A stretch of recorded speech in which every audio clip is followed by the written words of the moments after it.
Hello and welcome to this presentation. My name is Hugo Prevoteau and I'm going to be introducing the paper called Propagation Measure on Circulation Graphs for Tourism Behavior Analysis. This work was conducted in collaboration between the College of Intelligence and Computing in Tianjin University in Tianjin, China, and the Da Vinci Research Center in Paris La Défense, France. Now, let me first introduce what motivated our work. Circulation graphs are proposed in the paper called Neo-for-Tourism, previously published by the Da Vinci Research Center. In this paper, they create a circulation graph from TripAdvisor reviews. So if a tourist made a review in a location A, then less than 7 days after makes another review in a location B, then we can consider that this tourist went from A to B. We can then define the aggregation level that we want to use, for example, city, town, district, department, or region, and aggregate our edges. The illustration you have on the right shows a circulation graph, and we can see here that the edges have two cost functions. The first one being the number of tourists that went along this path, and the second one being the geodesic distance between these 2 points. Now, given these circulation graphs, how can we study the propagation of tourists, and does it even make sense? And is there a mechanism to extract this information? If not, can we create one? Starting from this idea, we looked at existing measures and techniques that would allow us to do so. Previous work in academia agreed to say that the maximum or minimum spanning tree reflects the traffic flow and hierarchy in the underlying system.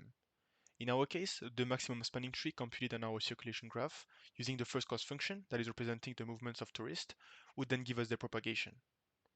The picture at the bottom right of this slide shows the maximum spanning tree of 3 different communities over Nouvelle-Aquitaine, a southwest region of France, and calculated for the year of 2018, aggregated at the district scale. We now ask ourselves 3 questions. How can we compare these trees? What are the trees doing different depending on where they are coming from? And do they change their behavior through time? We then looked at some metric that would allow us to look at this. The first metric that was relevant to our work is called the tree edit distance. It is a tree-to-tree comparison that measures the number of deletions, insertions, and substitutions to go from a tree A to a tree B. But it only focuses on the topology of the tree and does not consider at all the weights on the edges that were important in our use case. Then the second metric that we studied is called the tree hierarchy. It scores any tree between 2 extremes. The first extreme being the line-like tree, where all the nodes are connected to only a parent and a child, forming a big line. The second extreme is the star-like tree, where a central node is connected to every other node with an edge. This one relies on the leaf fraction and the betweenness centrality to score every tree between these 2 extremes. But this metric also only focuses on the topology of the tree. From there, we created our own metric, which is our main contribution. We consider a multi-weighted graph. The remoteness influence factor measures the remoteness of vertices combined with their influence in the circulation graph. For each node n, we compute its normalized distance from a source node S, combined with the inverse of its weighted betweenness centrality. In the formula below, we make both these sides appear clearly. On the left, we compute the geodesic distance between n and S in the tree. The further we are from S, the higher the will of the tourist to go there was. On the right, we take the inverse of the betweenness centrality of the node. If the betweenness centrality of the node is high, then this node is not a destination, but just along the path of the tourist. We then sum this result for every node in our tree to get the remoteness influence factor of the whole tree. Now, let's see the remoteness influence factor through an example. On the graph of the second slide, we drew the spanning tree in red. Our source node is Bordeaux.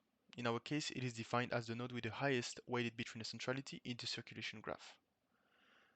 Now, let's see what happens when we compute the remoteness influence factor.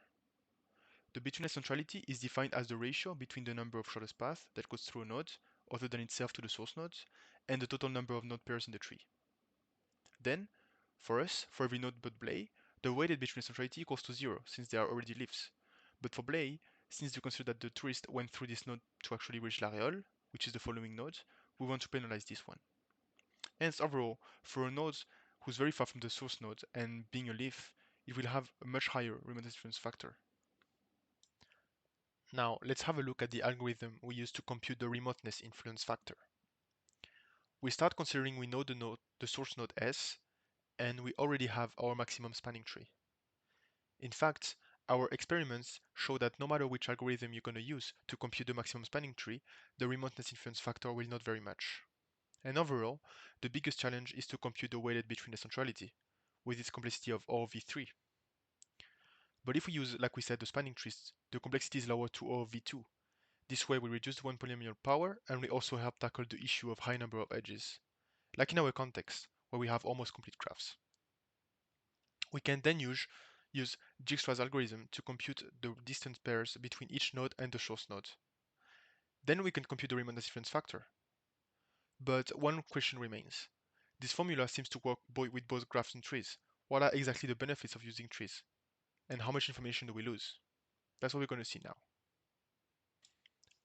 To evaluate the efficiency of our remoteness influence factor measure, both on computation and precision, we generate a set of multi-weighted complete graphs using Python's NetworkX library. To have more meaningful results, each batch of graph contains 50 graphs. Then we create graphs with sizes varying from 250 to 2000 nodes. We then apply the Prim's algorithm to extract maximum spanning trees from the generated multi-weighted complete graphs. The last step is to compute the remoteness influence factor on both these graphs and these trees, and to compare the results. On the left figure, we compare the evolution of the approximation we get by computing the remoteness influence factor on the trees, and on the right, we compare the computational time for both versions. We can notice that the remoteness influence factor measure on maximum spanning trees is slightly lower than the measure on the complete graphs.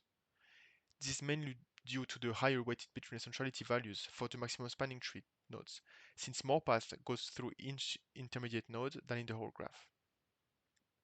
In terms of computational complexity, shown on the right, the computation is 72 times faster when using a tree for a complete graph containing 2000 nodes. Overall, we see here that it makes sense to use maximum spanning trees, because they will ensure a lower computational time and a very good approximation. Both these effects are enhanced when working with big graphs, as we can see with the errors in the table. We can also use this experiment to confirm the fact that the maximum spanning tree reflects the traffic flow and hierarchy in the underlying system, as both the spanning tree and the graph have very close remoteness influence factor value. We consider that we did not lose a lot of information on the propagation by deleting all these edges. As explained in the first part of this presentation in the example, we use circulation graphs that were collected in France. We cover data for the years between 2013 to 2018 for the 5 main communities: French, English, American, Spanish, and Italian. We also have different levels of aggregation: cities, town, district, department, and region. Depending on the level of aggregation we choose, we will lose local information, but enhance the links between bigger touristic areas. We'll also collect a graph over Nouvelle-Aquitaine, a region of southeast France. It will then be used to show what happens if we compute the remoteness influence factor on a smaller graph in a smaller area. This slide shows the maximum spanning trees for the 5 communities studied previously, in the year of 2018 over France. We aggregated the graphs at the town scale and show the result both on the map and also on the right of the slide with the remoteness influence factor measures and the average geodesic distance between 2 nodes connected with an edge in the tree. We can notice that remoteness influence factor values are smoothed due to the deeper trees with very long distances. It's not really surprising that behaviors do not change much for most countries, since small changes at local levels are smoothed by the size of the tree. We note that the Spanish community stands out from the 4 others with a fairly high score over the first 2 years, which then gradually decreases to follow the same behavior as the 4 other community. It is due to the fact that the Spanish community explores less territory than usual for these first 2 years. With few nodes, it levels up the average with longer path ratios and thus fewer excursions. French have a deep tree, with many excursions with each local territory. Thus, the number of edges, even with long paths, tends to level down the average and thus characterize excursionism. A second family of propagation is a star-shaped propagation with some local interest, like for example for Americans. Thus, very long paths are few and compensated by smaller paths but numerous. The Italians show similar results in terms of remoteness influence factor, while the topology is actually different. It comes from the double root of the spanning tree. In fact, since Italy is located in the southeast of France, we can observe 3 main nodes: Paris, Nice, and Bordeaux. Thus, some paths become very long and locally and weaken other propagation. For the British community, we observe that they behave just between French and Italians. We observe several hubs, yet some excursions, but they remain more excursionist than Italians. Finally, for the Spanish, we witness that there is only 2 hub nodes, Paris and Bordeaux, with lower propagation leading to a higher score. For this example, we will consider the spanning trees over the Nouvelle-Aquitaine region in France at the district scale. We face the remoteness influence factor with the tree hierarchy to show what additional information the remoteness influence factor allows us to extract. We observe that the Americans have a higher score with the tree hierarchy than with the remoteness influence factor. It is because even if they have a star-shaped tree, these nodes are globally not very important to the propagation as they prefer to focus on bigger cities, creating very central nodes, highly penalized by the remoteness influence factor.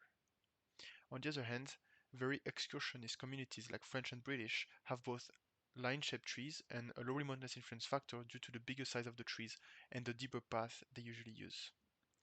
The remoteness influence factor for the French and British communities is fairly constant since its behavior changes few over time.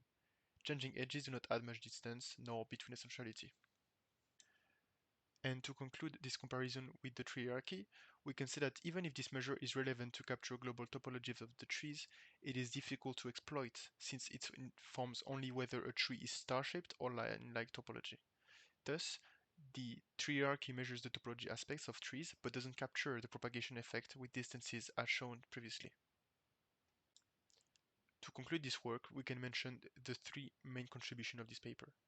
Firstly, an automatic maximum spanning tree extraction methodology dedicated to spatiotemporal graphs. The second one is the remoteness influence factor, a new propagation measure. And the third and last one is that we propose an optimization strategy of this computation using the maximum spanning trees. Now about the perspectives. We would like to apply the remoteness influence factor to other fields, such as GIS, traffic networks, or social networks. We would also like to study the strengths of this propagation of tourists in a given area using the principle of percolation. And lastly, we would like to study the forests to observe how different tourist regions behave and how they interact within a territory. That is the end of this presentation. Should there be any question, feel free to ask.